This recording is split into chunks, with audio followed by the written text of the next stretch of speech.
अस्सलाम वालेकुम नाज़रीन, प्रोग्राम दूसरा रुख में खुशामदीद। मैं हूं आपका मेज़बान नादर गुरामानी। नाज़रीन, हुकूमत ने कौमी इक़्तिसादी सर्वे आज पेश किया है जिसमें मुख्तलिफ जो चैलेंजेस हैं उनका भी ज़िक्र किया गया है और जो कामयाबियाँ हैं उनका भी ज़िक्र जो है वो सामने आया है। लेकिन दो मरतबा बजट पेश करने की तारीख़ में तब्दीली के बाद अब फ़ाइनली हुकूमत जो है वो कल बजट पेश करने जा रही है और बजट के पेश करने के दौरान जो पाकिस्तान तहरीक इंसाफ की स्ट्रेटजी है वो ये सामने आ रही है कि सीएम सोहेल आफरीदी साहब एक एहतजाज को लीड करेंगे और वो एहतजाज बजट इजलास के दौरान पार्लियामेंट हाउस के सामने होगा।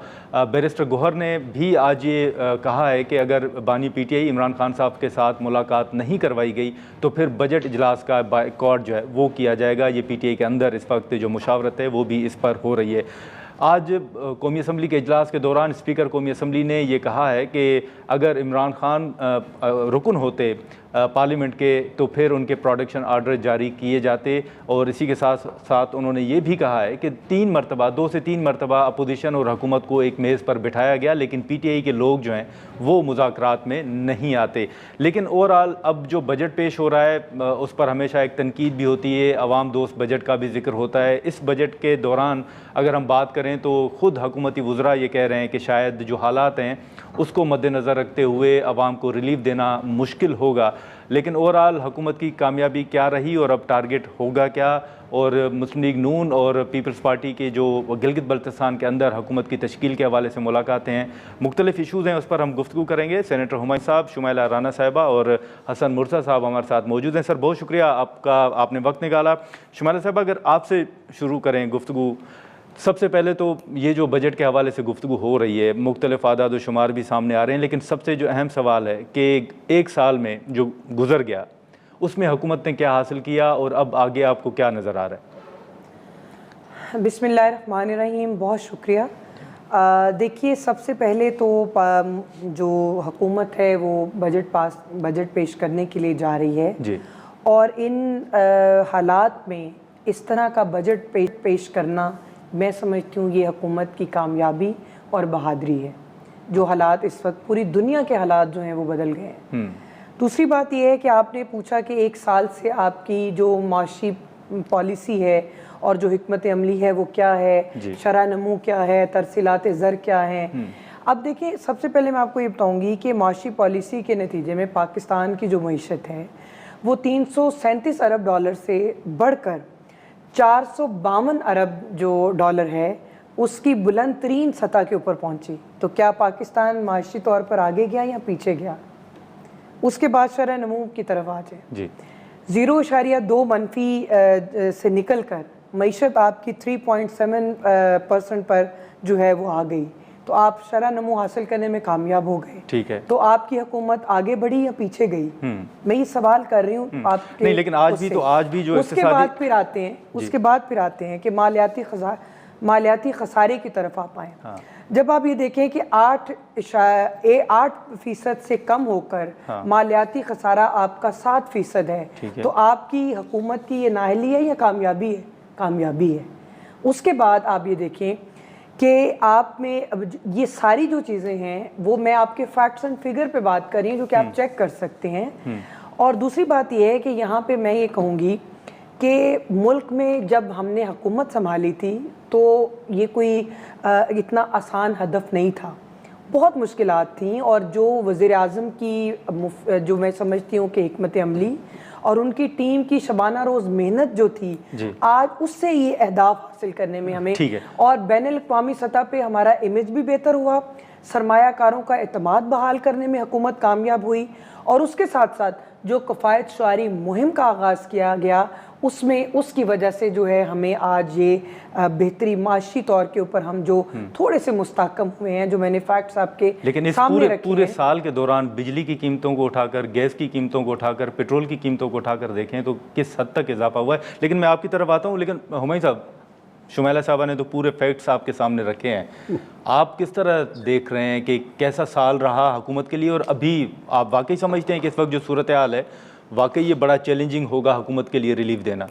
बिस्मिल्लाहिर्रहमानिर्रहीम, या का नाबुदु व इय्याका नस्तईन। देखें, ऐसा है कि जो भी हुकूमत आती है पूरी दुनिया में, किसी भी मुल्क में जो हुकूमत आती है वो मुख्तलिफ तरीक़ों के साथ مختلف چیزوں سے لے کے ادھر سے ایک چیز ادھر سے ایک چیز لے کے ان کا ٹارگٹ دو ہوتے ہیں. ٹھیک ہے. ایک اور یہ آپ کی معاشی ترقی اس کو کہتے ہیں. نمبر ایک جو ان امپلائمنٹ ہے اس کو کم کیا جائے تو آپ, اور جیسے جیسے ان امپلائمنٹ کم ہوگی ویسے ویسے پاورٹی کم ہوتی جائے گی.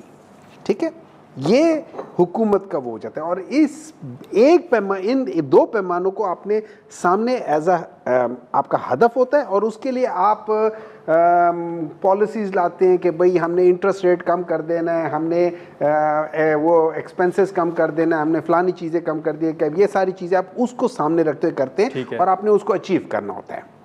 اس کے درمیان میں اکثر اوقات پاکستان میں یہ ہو جاتا ہے کہ چونکہ ہماری جو انکم ہے وہ پراپر نہیں ہے, اس وجہ سے ہم نارملی ہمارے جو ٹارگٹس ہوتے ہیں وہ ہم اچیو نہیں کرتے.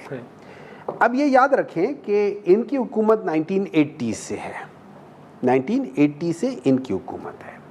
میں آپ کو ایک چیز سمجھا دیتا ہوں, جو ہی ہم یہاں پہ کسی انڈسٹری کو, کسی مینوفیکچرنگ کو, کسی ایکسپورٹ کو ہم کام کرنے کے لیے کہتے ہیں کہ یار یہ ایکسپورٹ ہم کریں گے, ان لوگوں نے 40 سال میں 2018 سے پہلے کی بات کر رہا ہوں, جب تک ان دونوں پارٹیوں کی, انہوں نے را مٹیریل بھی ملک میں نہیں چھوڑا. پاکستان کچھ چیز مینوفیکچر کرے اس کو سب سے پہلے را مٹیریل, ایون کاٹن کو امپورٹ کرنا پڑتا ہے.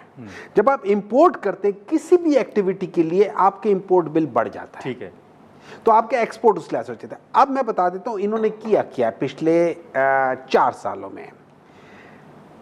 اگر آپ 2001 سے کریں تو 64% ہمارے پاورٹی تھی, کرتے کرتے کم ہوتے ہوتے جب یہ حکومت میں آئے تو اس وقت 44% تھی. انہوں نے اس کو کم کرتے کرتے 23% پہ لے گئے. ویری گڈ, ہر ایک نے کچھ نہ کچھ 20% کم کیا ہے. ہم لوگ آئے, ہم نے 23% کو کم کر کے 3 سالوں میں ہم نے کم کر کے اس کو 18% پہ لے گئے. یہ دوبارہ 30% پہ لے گئے 4 سالوں میں. مطلب آج پاکستان جہاں کھڑا ہے 2013 سے پہلے پاکستان کی وہ سچویشن تھی. ان 4 سالوں میں اچھا جو ان امپلائمنٹ ہے کم ہوتے ہوتے ہوتے آج انہوں نے دوبارہ کر دیا. اور مزے کی بات یہ, اس میں ایک پیراڈاکس ہے. پیراڈاکس یہ ہے کہ اگر آپ پڑھے لکھیں تو آپ زیادہ ان امپلائڈ ہیں. ماسٹرز ڈگری کو 20-25-30 ہزار روپے تنخواہ مل رہی ہے اور ایک ڈرائیور کو 40-45-50 ہزار مل رہی ہے. یہ ان لوگوں نے کیا ہے. یہ کہتے ہیں کہ ہم لوگوں نے اچھا کیا ہے, یہ کہتے ہیں کہ یہ جو ہم نے بجٹ پیش کیا ہے اس میں یہ فخر سے سر بلند کر رہے ہیں. اس سے تو آپ کی شرم سے سر جھک جانا چاہیے. آپ اس پہ فخر کر رہے ہیں. عوام کو آپ لوگوں نے تباہ کر دیا ہے. آدھے سے زیادہ پاپولیشن ابھی پاکستان کی غربت کی لکیر سے نیچے ہو گئی ہے. لوگ خودکشیوں پہ اتر آئے ہیں. پیٹرول, اچھا میں ایک اور بات بتا دیتا ہوں. انڈیا بنگلہ دیش پاکستان, انڈیا میں اور بنگلہ دیش میں جو پیٹرول کی قیمتیں ہیں وہ 2-3-4% بڑھی, ہم نے 60% بڑھا دی. ٹھیک ہے, لیکن حسن صاحب یہ سر گفتگو آپ نے بھی سنی, ایک تنقید تو ہو رہی ہے, آپ لوگوں کے بھی بیانات ہیں, پیٹرول, گیس, بجلی کی قیمتوں میں اضافہ, شمیلہ صاحبہ نے اعداد و شمار سامنے تو رکھے, لیکن آپ سمجھتے ہیں کہ واقعی پی ڈی ایم کو اگر ہم چھوڑ بھی دیں تو یہ سال بڑا حکومت کا کامیاب رہا اور بجٹ میں آپ کوئی ریلیف دیکھ رہے ہیں؟ نادر بھائی میں تو صرف اتنی گزارش کرتا ہوں کہ کیا ان کے ان اعداد و شمار سے عام آدمی کی زندگی جو ہے وہ آسان ہو گئی ہے؟ کیا کاشتکار کو جو آلو میں نقصان ہوا ہے اس کا ذمہ دار کون ہے؟ جس کاشتکار کو گندم میں تباہ حالی ہو گئی ہے اس کا ذمہ دار کون ہے؟ ہر چیز کو جنگ سے جوڑ دیتے ہیں جی کہ جنگ ہو گئی, جنگ ہوگی. بھائی جنگ ایران کی ہوئی ہے اور امریکہ کی ہوئی ہے.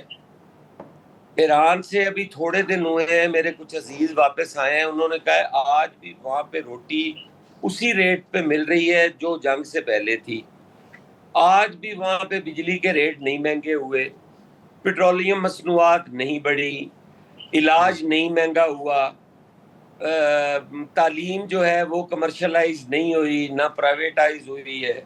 اب پاکستان کے اندر جنگ کے اثرات اتنے آ گئے ہیں کہ ہمارا تعلیم جو ہے وہ پرائیویٹائز کر دی گئی ہے, ہیلتھ ہماری کا بیڑا غرق ہو گیا ہے. کوئی کسی ہاسپٹل میں ایک مریض کو پچھلے 3 مہینوں سے اٹھائے پھر رہا ہوں, سیریس پیشنٹ ہے, میرے گاؤں کی غریب سی خاتون ہے, آج تک پی آئی سی والوں نے اس کا ٹائم نہیں دیا. نہ علاج اس ملک میں مل رہا ہے، نہ عام آدمی کو یہاں پر تعلیم مل رہی ہے. پیٹرولیم مصنوعات 500 روپے تک 450 روپے تک کر دی ہیں. کوئی خدا کا نام لیں. آپ اس پہ کہہ رہے ہیں کہ ہماری اکانومی بہتر ہو گئی ہے، ہم عام آدمی کو ریلیف دے دیں گے. آپ ریلیف کے لیے کوئی آپ نے اپنے اخراجات میں کمی کی ہے؟ کوئی کسی کا پروٹوکول کم ہوا ہے؟ ناظرین، حسن مرزا صاحب ہمارے ساتھ موجود ہیں. ہم گفتگو کو یہیں سے آگے بڑھاتے ہیں، لیکن یہاں پر ہم ایک مختصر سا بریک لیتے ہیں.